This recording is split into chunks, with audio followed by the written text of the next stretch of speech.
नमस्कार दोस्तों, स्वागत है आप सभी का।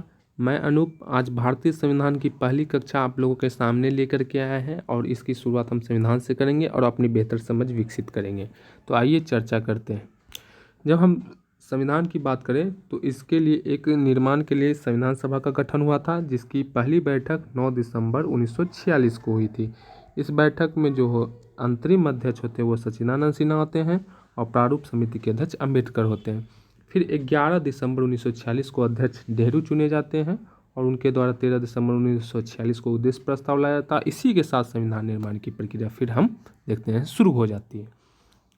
आगे हम बात करें तो संविधान किसी भी देश का सर्वोच्च विधि होता।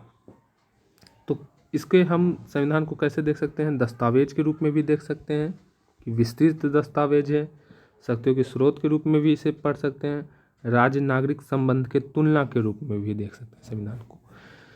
तो दस्तावेज के रूप में संविधान वह दस्तावेज है जो राज्य के स्वरूप, उसके ढांचे, उसकी प्रकृति के चर्चा के साथ साथ यह भी बताता है कि शासन व्यवस्था को किस आधार पर कार्य करना चाहिए। जब हम शक्तियों के स्रोत के रूप में देखें तो वह जैसे संसद विधि बना सकती है, राष्ट्रपति अध्यादेश कर सकता है, राष्ट्रपति द्वारा प्रधानमंत्री की नियुक्ति करने का अधिकार है। ये सब सारे शक्तियों का भी स्रोत है। और जब राज्य नागरिक संबंधों की तुलना के रूप में देखें तो अगर जैसे देखें कि अगर नागरिक अपने अधिकार का दुरुपयोग कर दे और राज्य की बात स्वीकार ना करे तो क्या होगा।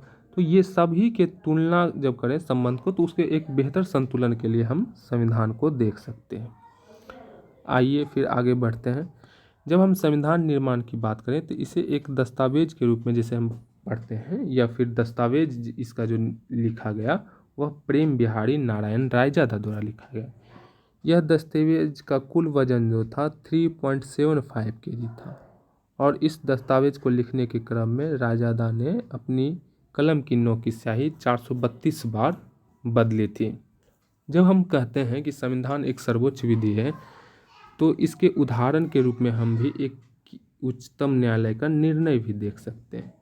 BK कपूर बनाम तमिलनाडु राज्य 2001 मामले में न्यायालय ने कहा कि संविधान सर्वोच्च विधि है और कोई भी व्यक्ति इसका विरोध नहीं कर सकता।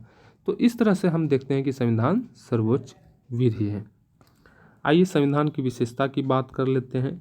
संविधान की विशेषता दो आधारों पर कर सकते हैं, प्रकृति के आधार पर और संरचना के आधार पर। प्रकृति के आधार पर इसकी चारित्रिक विशेषता को देख सकते हैं। तो चारित्रिक विशेषता में निष्पक्षता है। समान विशेषता की बात करें तो यह एक विस्तृत दस्तावेज है और अनन्य विशेषता की बात करें तो यह इसमें मार्क्सवाद और गांधीवाद के अवयव शामिल है, जो दोनों संसाधनों के समतामूलक वितरण की बात करते हैं। संरचना के आधार पर देखें तो एकात्मक है और परिसंघात्मक भी है। एकात्मक क्या है कि ऐसा संविधान जिसमें संघ को सर्वशक्ति बनाया गया है। परिसंघात्मक क्या, तो राज्य की सरकारें भी शक्तिशाली होंगी लेकिन केंद्र से अलग नहीं हो सकती। इसी रूप में हम कभी बात करते हैं कि अमेरिका की परिसंघ से यह अलग है। आगे हम चर्चा करेंगे कि संविधान के स्रोत कौन कौन से रहे हैं, यह अमेरिकी संविधान से क्या किस रूप में अलग है, और आगे हम इस पर विशेष रूप से चर्चा करेंगे। बढ़ते हैं फिर आगे। अब हम उद्देशिका की बात करें तो उद्देशिका में 42वां संशोधन 1976 से समाजवाद, पंथनिरपेक्ष और अखंडता जैसे शब्द शामिल हो गए। इन शब्दों का शामिल करने के क्या है आधार, क्यों शामिल है होते हैं, और क्या हमारे संविधान में इन शब्दों का कहीं उल्लेख नहीं था? तो जब हम बात करें समाजवाद की तो इसके भाग 3 में भी हम इसे देख सकते हैं, अधिकारों का संरक्षण। जब विभेद रहित सामाजिक व्यवस्था की बात करें तो अनुच्छेद 38 खंड 1 और 2 पे भी हम देख सकते हैं कि समाजवाद के अवयव है। और जब अनुच्छेद 39 B और C को देखें तो इसमें भी समाजवाद के अवयव देख सकते हैं कि संसाधनों का समतामूलक वितरण राज्य करेगी और संसाधनों के संकीर्ण पर रोक लगाएगी।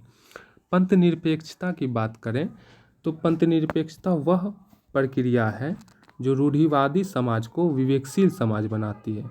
तो क्या यह पंथ निरपेक्षता हमारे संविधान में शामिल नहीं थे? तो इसका भी उदाहरण हम देख सकते हैं कि अनुच्छेद 25 से 28 जो है वह पंथ निरपेक्ष के अवयव उसमें शामिल है। तो इन शब्दों को हम जब बात करें कि संविधान में उद्देशिका में शामिल किया जाता है तो यह स्पष्ट हो जाता है कि हमारा जो संविधान है वह समाजवाद और पंथ निरपेक्ष की उद्देश्य है उसका। अब हम अनुच्छेद 1 की बात करते हैं। अनुच्छेद 1 में कहा गया है कि भारत अर्थात इंडिया राज्यों का एक संघ होगा। तो भारत कहने का क्या अर्थ है और इंडिया कहने का क्या अर्थ है?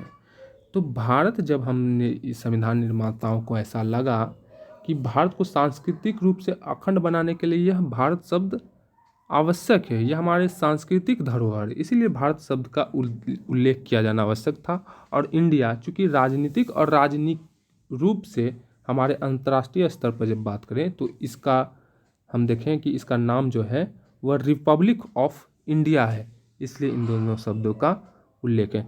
निश्चित रूप से आशा है कि आप लोग को बेहतर समझ विकसित हुई होगी।